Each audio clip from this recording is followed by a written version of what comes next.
langga, may bago na naman tayong regalo galing sa aking napakagwapang sisilab, Matet Clement from San Antonio, Texas. So, i-check natin. Fresh from Amazon. So, ano kayang laman nito? Sisi Matet, ang dami mo mga pa-eme, ha? Ang dami mo mga pa-surprise. So, let's check, mga langga. Let's go! Diba? So, ito yung una. Wow! Hala, napaka-perfect! Wow, napaka-shala na kanyang gift.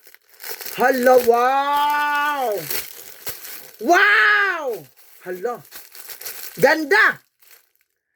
Mini mouse na pouch. Uy, I really like this one. Oh my God! I can really use this one sa aking travel. Going to the Philippines. Check natin to. This is one of the best. Kasi ano siya. Kulay red talaga siya na perfect talaga siya. Nalaglag yung pinaka-ano niya. Wow! Wow! Napakaganda. Super love. Thank you so much, Sisi Love, Matet Clement. This is so beautiful. Ang dami kong paggagamitan nito. Kaya thank you very, very much. Ang iba nito, lagayan ko ng aking medicine. No? Ng aking dadalhin na medicine sa Pilipinas.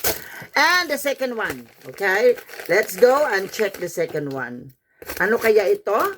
Let's go. Wow! Wow! Letter A for Angela. Guwapa kayo, no? And M for makulay. Makulay na Angela. Makulay na Angela sa sinabawang gulay. Char! Diba? So I will gonna put this in my bag. No? Sa bag ko to. Ito ang aking magiging, sa aking hand carry na bag. Ito ang aking magiging keychain. Ang letter A with a pink color. O, diba? Guwapa kaayo. Maganda siya kasi, very soft. Hindi siya mabigat. Magaang lang siya, lightweight. Very, very lightweight. So, napakaganda with a pink butterfly. And of course, the letter M for makulay. I think the letter M is more heavier. Mas mabigat yung letter M. Check natin. Ayan. Oh, mabigat yung M kaysa sa letter Mas mabigat ang letter M kaysa sa letter A.